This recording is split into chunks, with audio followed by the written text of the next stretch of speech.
The EU Drinking Water, amongst other things, permits drinking water to have 10 parts per billion of arsenic in it. Now, 10 parts per billion isn't very much. I accept that entirely. Is it going to do any harm? No, it's not. Why worry about it? I agree, it's pretty low. You'd have to drink an awful lot of water to get it. But when they come to measuring the levels of pesticide in water, no matter whether they're toxic or not toxic, how much do you think you have to have in? The answer is 0.1 of a part per billion, i.e. 100 times less. You have to have 100 times less of a known poison. Does that matter? Well, actually, it may not matter very much, except that a substantial portion of your water rates or water bill or whatever you pay is now going towards removing very, very safe and untoxic pesticides from your water. I have a little sample here of salt, common table salt.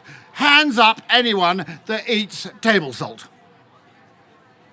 Come on, more than that, I don't believe you, come on.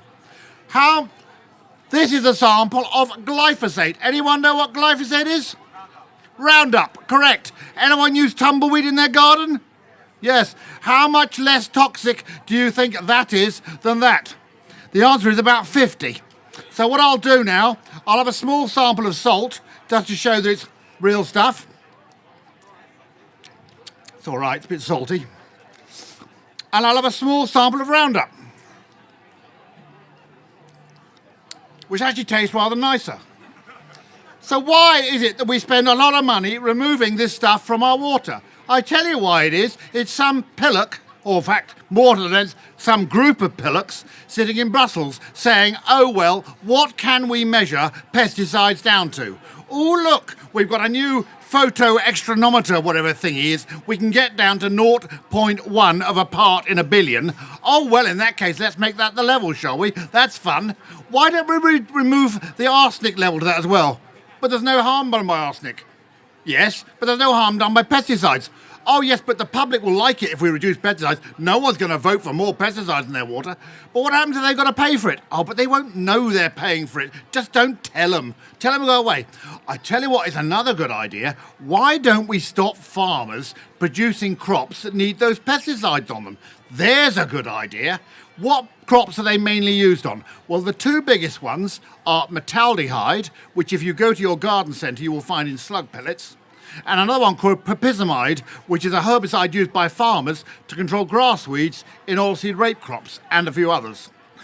Are they toxic at all? Well, propizamide is about a tenth the toxicity of caffeine. I suspect most of you drink caffeine? Yes? And it's about 100th as toxic as salt. So no, there's no scientific evidence to support it. It just seemed like a nice number for some pillock to think of. So if you're going to do something, oh, and by the way, if you buy bottled water, this stuff came from Prince's Gate, Cardiff, this has got 100 times more arsenic in it than metaldehyde or propizamide. So my advice, if you're worried about pesticides in water, you carry on, but don't drink the bottled stuff. I wish you well. Get a chance to write to your MEP and tell them what prats they are. Please do so, and try not to worry too much about 0.1 of a part per billion. It's less than 3 grains of salt in an average sized swimming pool. Thank you very much.